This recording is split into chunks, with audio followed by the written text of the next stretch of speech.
On a crisp autumn morning, the sun had barely peeked over the horizon when a respected judge walked toward the county courthouse. He'd done this walk countless times over his 15 years on the bench. Same time, same entrance, same friendly nods to the regular faces. Today was different, though. He'd chosen to dress down a bit, wearing a neat blazer and slacks instead of his usual robes, planning to change later for an informal morning meeting. The courthouse was just waking up, with early birds rushing in with coffee cups and briefcases. The judge approached the employee entrance, his mind already running through the day's packed schedule. He was thinking about the young defendant in his first case, a teenager who needed guidance more than punishment, when a stern voice cut through his thoughts. "Sir, I need to see some ID." A new security officer stood blocking the entrance, his hand raised in a stopping motion. The judge noticed the officer's nameplate was so new, it still had a shine to it. He must have just transferred in. Of course, the judge replied with his usual warm smile, reaching for his wallet. But something felt off. He couldn't help but notice how other courthouse employees, the court clerk with her stack of files, the stenographer with her morning bagel, the district attorney reviewing notes on his phone, all walked right past, nodding quick hellos to the officer. None were stopped. None were questioned. The judge pulled out his courthouse ID, complete with his photo and title. This should clear things up quickly, he thought. But instead of the usual glance and wave-through, the officer took the ID and began examining it like it was evidence in a criminal case. This could be fake, the officer declared, turning the ID card over and over. "We've had problems with people trying to sneak in lately." His tone carried an edge that made several passing employees slow their pace, turning to watch the scene unfold. The judge kept his composure, though his heart was beginning to race. "Officer, I've been serving at this courthouse for 15 years. If you'd like to verify my identity, there are several people here who can vouch for me." As if on cue, the head clerk rushed over. "Judge, is everything okay?" She looked confused, glancing between the judge and the officer. "Officer, this is one of our most respected judges. There must be some mistake." But the officer stood his ground. "Ma'am, I'm following protocol. In today's world, we can't be too careful." The growing tension drew more attention. A small group of lawyers and courthouse staff gathered nearby, many wearing expressions of disbelief. Some pulled out their phones, sensing they were witnessing something significant. The judge stood perfectly still, his face a mask of dignity despite the humiliation burning in his chest. He'd faced discrimination before, but never so blatantly, never at his own workplace. Yet even as anger and frustration threatened to bubble up, his mind was already turning toward how this moment could lead to necessary changes. More courthouse employees were arriving now, and the whispers were getting louder. The scene was becoming exactly what the judge had spent his career trying to prevent. A public spectacle that highlighted the deep-seated biases still lurking in the justice system. But maybe, just maybe, this uncomfortable moment could become a catalyst for real change. Little did anyone know, this was just the beginning of a story that would shake the courthouse to its foundations and lead to transformations nobody could have predicted on that autumn morning. The tension in the courthouse lobby was thick enough to cut with a knife. Time seemed to slow down as the judge held his ID card out again, his hand steady despite the storm of emotions brewing inside him. "Officer," he said calmly, "perhaps we could call the chief of security to sort this out." The new officer's face hardened. "Sir, I don't care if you say you're the president himself. Protocol is protocol." He emphasized each word like he was talking to a child, not a distinguished judge with decades of experience. More people had gathered now, creating a half circle around the scene. The morning sunlight streaming through the courthouse windows cast long shadows on the marble floor. A young law clerk, who had been watching with growing concern, stepped forward. "Officer, I can personally vouch for the judge. He presided over my very first case last month." Others joined in, voices rising with agreement. "He's been here longer than most of us," someone called from the back. But the officer remained unmoved. "Everyone needs to step back," he announced, his hand now resting on his belt. "This is a security matter." The crowd's murmuring grew louder, phones recording every moment of this unfolding drama. The judge took a deep breath, remembering the words his grandmother used to tell them. Sometimes the quietest voice carries the most weight. He straightened his blazer and spoke with the same measured tone he used in his courtroom. "Officer, I understand you're doing your job. But I need you to understand something too. Every morning for 15 years, I've walked through these doors to serve justice. Every morning, I've worked to make sure everyone who enters my courtroom is treated with equal respect and dignity." A senior clerk had rushed off to phone the chief of security, while others were already sending messages up to the administrative offices. The morning calendar would need to be adjusted. There were defendants waiting, families expecting justice, cases that needed attention. But right now, an even more important case was unfolding in the lobby.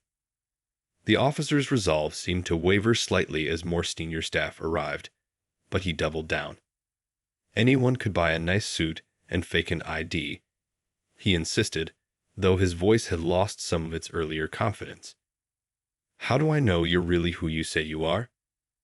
Just then, the courthouse doors swung open, and the chief of security rushed in, slightly out of breath. His face fell as he took in the scene. "Oh, good Lord," he muttered, quickly assessing the situation. The chief had known the judge for years.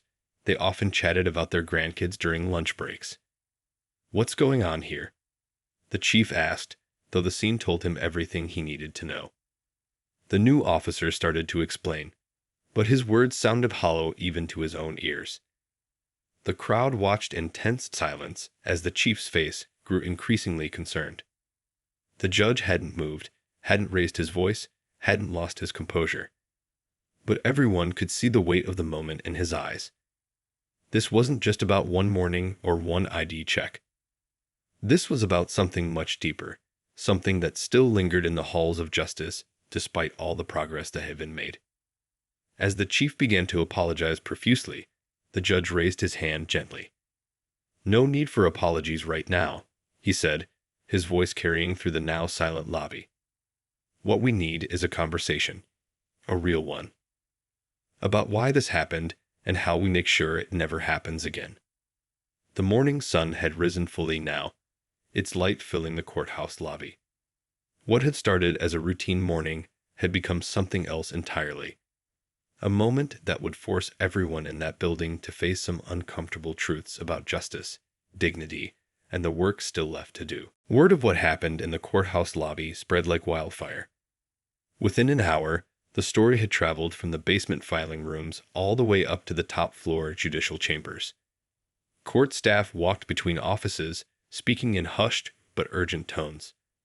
Something big was happening, and everyone could feel it. The judge sat in the chief of security's office, his hands wrapped around a cup of coffee that had long since gone cold. The chief kept apologizing, shuffling through papers, making calls. But the judge's mind was elsewhere. He was thinking about his first day in law school, decades ago, when he'd been stopped at the library entrance and asked to show his student ID 3 times in one day. Some things hadn't changed as much as people like to think. Outside the office window, he could see news vans starting to gather. Someone must have called the local stations. Their satellite dishes reached up toward the morning sky like metal trees. A crowd of reporters stood near the courthouse steps, notebooks and microphones ready. "We need to release a statement," the courthouse administrator said, rushing into the office. Her heels clicked against the floor as she paced. "Social media is already picking up the story. There's video." The judge set down his untouched coffee. "Before we do anything," he said quietly, "I want to talk about the bigger picture here." The room fell silent. Even the administrator stopped pacing. This isn't about one officer or one morning. It's about every person who walks through those courthouse doors feeling like justice truly is blind. Down in the lobby, the new officer had been taken aside by his supervisors. He sat in a small office, his face pale, his hands fidgeting with his badge. "I was just following protocol," he kept saying, but each time the words sounded less convincing, even to himself. More courthouse employees had gathered in the break room, sharing their own stories. A young black attorney talked about being mistaken for a defendant just last month. An Asian court interpreter mentioned how security often questioned her credentials. The morning's incident had opened a floodgate of similar experiences that had gone unspoken for too long. The judge's phone buzzed continuously with messages of support from colleagues across the city. But he wasn't interested in sympathy. Instead, he pulled out a legal pad and began writing. The administrator leaned forward, curious. "What are you doing?" she asked. Drawing up a proposal, the judge replied, his pen moving steadily across the yellow paper. "We need new security protocols, yes, but we also need mandatory training for every person who works in this building. Real training, not just checking boxes." A knock at the door interrupted them. The courthouse's head judge wanted to see them all immediately. As they walked toward his chambers, they passed the wall of judicial portraits that lined the hallway. The judge couldn't help but notice how those faces had slowly become more diverse over the years, even though there was still a long way to go. The morning's court calendar had been completely disrupted. In courtrooms throughout the building, clerks were calling attorneys, rescheduling cases, explaining the unusual delays. But something felt different about today. It was as if the usual rush of legal business had paused, making space for something more important. Local community leaders had started arriving, asking to speak with courthouse administration. They didn't come with anger or demands, but with offers to help create solutions. The incident had touched a nerve, but it also opened a door. As the judge prepared to enter the head judge's chambers, he straightened his tie and took a deep breath. Sometimes, he thought, the most important cases don't happen in the courtroom at all. Sometimes they happen in unexpected moments that force everyone to stop, think, and finally face the truth about how far we've come, and how far we still have to go. The meeting in the head judge's chambers lasted for 2 hours. Outside, the autumn sun climbed higher in the sky, casting shadows that crept across the courthouse lawn where news crews still waited patiently. But inside, something remarkable was happening. The judge sat at the large conference table, his proposal spread out before him. Instead of anger or accusations, he spoke about solutions. "We have an opportunity here," he explained, his voice steady and clear. "Not just to fix what happened today, but to prevent it from happening to anyone else who walks through our doors." The head judge leaned back in his leather chair, nodding slowly. Other senior staff members exchanged glances. They'd expected complaints, maybe even threats of lawsuits. Instead, they were witnessing a masterclass in turning conflict into progress. "Our courthouse serves everyone," the judge continued, pointing to specific pages in his proposal. The single mother rushing to file custody papers. The elderly man trying to resolve a property dispute. The young person facing their first legal trouble. They all deserve to feel safe and respected from the moment they step inside. Down in the security office, the morning shift was changing.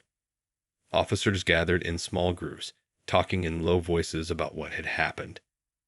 The new officer sat alone in the break room, his uniform collar feeling tighter than usual. A senior officer finally walked over and sat down across from him. "You know," the senior officer said, stirring his coffee, 20 years ago, I made a similar mistake. Thought I was just doing my job. But someone wise helped me understand that our job isn't just about following rules. It's about protecting people's dignity too." Meanwhile, courthouse employees had started sharing stories on social media. Not about the morning's incident, but about the judge's reputation for fairness and compassion. A local attorney posted about how the judge had stayed late one evening to help a confused elderly couple understand their paperwork. A custodian shared how the judge always knew everyone's names, from the parking attendants to the cafeteria staff. The courthouse administrator knocked on the chamber doors with urgent news. Messages of support were pouring in from other courthouses across the state. Some had faced similar incidents and offered to share their improved training programs. Others wanted to know more about the judge's proposal for change. Back in the meeting, the judge was drawing to a close. "We don't need to point fingers," he said, looking around the room. "We need to join hands. Every person in this building, from the newest security officer to the most senior judge, has a role to play in making sure justice is truly equal." The head judge stood up, walking to the window. Below, he could see community members gathering, holding signs that read, "Justice for all," and "Respect starts at the door." But they weren't angry protesters. They were citizens who believed in their courthouse and wanted it to live up to its highest ideals. "We'll implement your proposal," the head judge announced, turning back to the room. "All of it. The training programs, the new security protocols, the community advisory board. And I want you to lead the implementation committee." As the meeting ended, staff members began filing out, already making calls and sending emails to set things in motion. The judge stayed behind for a moment, straightening his papers. A young law clerk poked her head in the door. "Judge," she said hesitantly, "the local law school heard what happened. They want to know if you'll speak to their students about it. About how to handle difficult moments with grace and turn them into opportunities for change."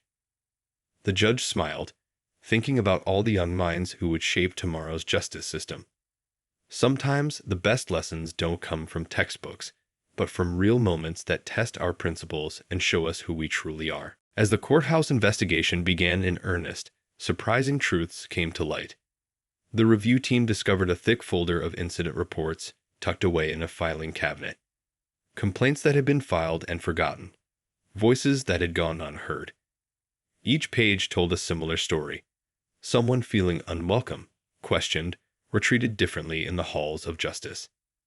The judge spent long hours in these review sessions, reading through each report carefully. He thought about the courage it must have taken to file these complaints, and how discouraging it must have been when nothing changed.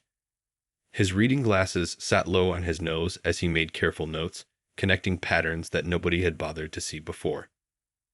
"Look at this," he said one evening, showing a document to the review committee.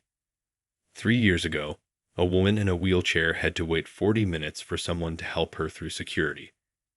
2 months ago, an elderly man who didn't speak English was made to stand aside while others went through. These aren't isolated incidents. They're showing us where our system needs fixing. The new officer's personnel file revealed similar incidents at his previous workplace. But what caught everyone's attention wasn't the incidents themselves. It was the lack of proper training. No one had ever taught him about implicit bias, about the difference between security and harassment, about the human cost of just following protocol. During one particularly intense review session, a senior staff member broke down in tears. "I've worked here for 12 years, she admitted, wiping her eyes. "I saw things that made me uncomfortable, but I never spoke up. I told myself it wasn't my place." The judge reached across the table and handed her a tissue. "That's exactly what we need to change," he said gently. "It's everyone's place to speak up. Everyone's responsibility to make this courthouse truly serve justice." Meanwhile, the investigation had sparked something unexpected. Other courthouses across the state began conducting their own reviews. The incident that started in one building was now shining a light on problems throughout the entire justice system.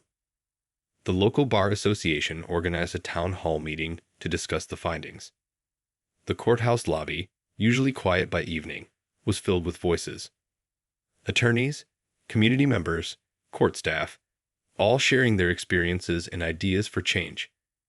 The judge sat in the back, listening intently to every speaker. One elderly security officer stood up to speak, his voice shaking slightly. "I've been working here for 30 years, he said, "and I always thought I was treating everyone the same. But these stories, they've opened my eyes. Maybe the same isn't enough. Maybe we need to think about treating everyone with understanding." The investigation team worked late into the night, ordering takeout and spreading papers across conference tables. They weren't just looking for problems anymore, they were building solutions. New training programs, clear reporting procedures, regular community feedback sessions. Real changes that would make a real difference. The judge's phone rang one evening as he was reviewing the latest findings. It was his grandmother calling to check on him. "You sound tired," she said, her voice warm with concern. "Important work is often tiring," he replied, smiling despite his exhaustion. "But you always taught me that doing what's right isn't about being comfortable. It's about being committed." As the investigation wound down, the team prepared their final report.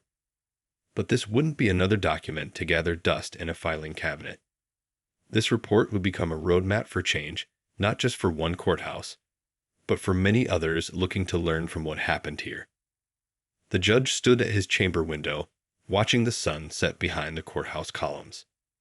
Sometimes it takes a difficult moment to show us what needs to change. And sometimes, if we're brave enough to look honestly at our problems, we find the strength to solve them together. The morning the new changes were set to begin, the judge arrived early. He stood in the courthouse lobby, watching the sunrise paint the marble floors with golden light.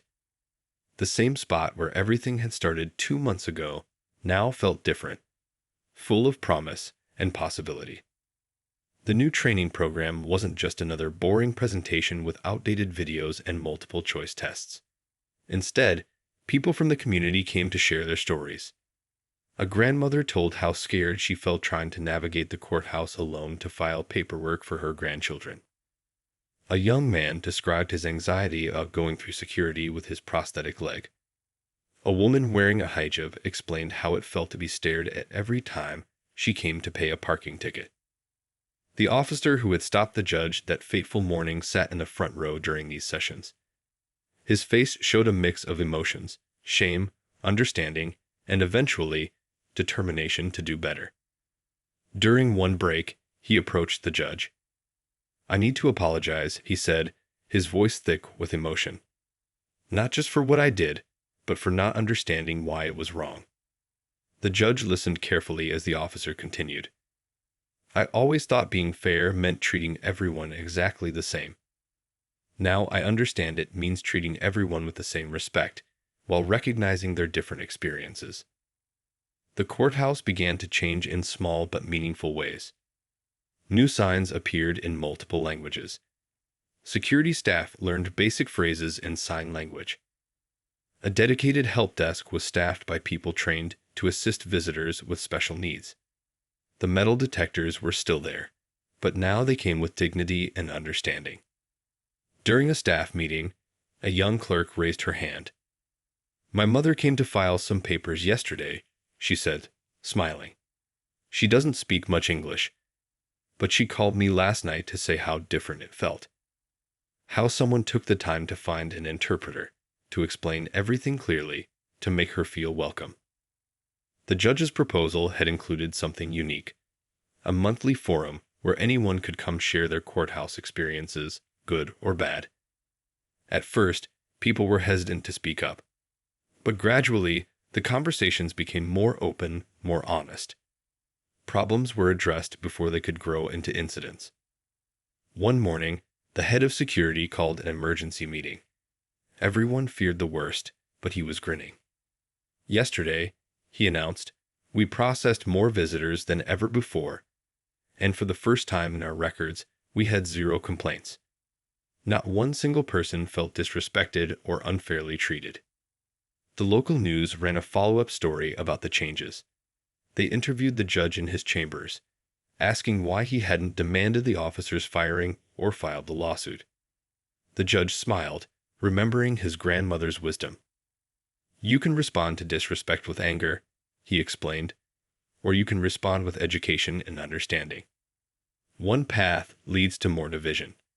The other leads to real change." He picked up a framed photo from his desk, a group picture from the first community forum. "Look at these faces. Every person here has a story, has dignity, has worth. Our job isn't just to process people through security checkpoints. It's to help them believe in justice again." The officer who had started it all became one of the most enthusiastic supporters of the new approach. He volunteered to share his story at other courthouses, talking honestly about his mistakes and what he'd learned. Sometimes, he would say, your worst moment can lead to your best understanding. As the judge walked through the lobby that evening, he noticed something different. People weren't rushing through security with their heads down anymore. They weren't clutching their bags nervously or avoiding eye contact. Instead, there was a sense of calm, of respect, of dignity. A custodian was polishing the brass handrails nearby. "You know what I noticed, Judge?" he said. "People are smiling more in here these days. Never thought I'd see that in a courthouse." 6 months had passed since that autumn morning. Winter had come and gone, and spring flowers now bloomed in the courthouse garden. But the changes that had taken root inside the building were even more remarkable than the seasonal transformation outside. The judge sat in his chambers, reviewing a thick stack of letters from other courthouses across the country. Word had spread about their success, and now other legal institutions wanted to learn from their experience. On his desk sat a special invitation. The state Supreme Court wanted him to lead a commission on making the entire state's justice system more welcoming and fair. "Remember when we thought this would blow over in a week?" the courthouse administrator said, bringing in another pile of requests for their training materials. She smiled, remembering how worried everyone had been about negative publicity. Instead, their courthouse had become a model for positive change. The security team had changed too. The officer who'd stopped the judge that morning was now leading training sessions himself. "I used to think security meant being tough," he told a group of new officers. "Now I know it means being wise, being understanding, making people feel safe in every way." The lobby had become a different place. Gone were the stern-faced officers and nervous visitors. Instead, there was a help desk staffed by friendly faces. Signs in multiple languages welcomed people. Security was still tight, but it was handled with respect and dignity. Even the morning rush hour felt different. Less tension, more humanity. A young law student was shadowing the judge for a day, part of a new program to teach future lawyers about more than just legal theory. "What surprised you most about all this?" she asked during lunch. The judge thought for a moment, looking out his window at the people entering the courthouse below. "How ready everyone was for change," he answered. "Sometimes all it takes is one moment to open people's eyes, and then hearts and minds follow." The courthouse had started keeping track of visitor feedback, something they'd never done before. The numbers told a powerful story. Complaints were down by 95%, while positive comments had increased tenfold. But it was the personal stories that meant the most. An elderly man stopped the judge in the hallway one morning. "My grandson was scared to come here for his traffic ticket," he said. But the officer at the door made him feel so comfortable, explained everything so nicely. He left saying he actually believed in the system again. The State Bar Association had created a special award inspired by what happened, the Dignity and Justice Award. But when they tried to give it to the judge, he suggested it go to the entire courthouse staff instead. "Change doesn't come from one person," he explained. "It comes from everyone choosing to do better, to be better, every single day." On quiet evenings, the judge sometimes stood in the lobby where it all began. He'd watch people leaving after their day in court. Win or lose, they walked out with their heads held high, treated with respect from the moment they entered until the moment they left. The officer who'd started it all approached him one such evening. "You know what's funny?" he said. "That morning, I thought I was just doing my job. Now I understand that our real job is to help people believe in justice again." A group of judges from another state was touring the courthouse, taking notes on all the changes. "But how do you maintain it?" one of them asked. "How do you keep the momentum going?" The judge smiled, watching a security officer help a young mother with a stroller through the entrance. "By remembering that every person who walks through these doors is carrying their own story," he said. And that true justice begins with treating each of those stories and each of those people with dignity. As the sun set behind the courthouse columns, casting long shadows across the steps, the building stood as something more than just a place where laws were enforced.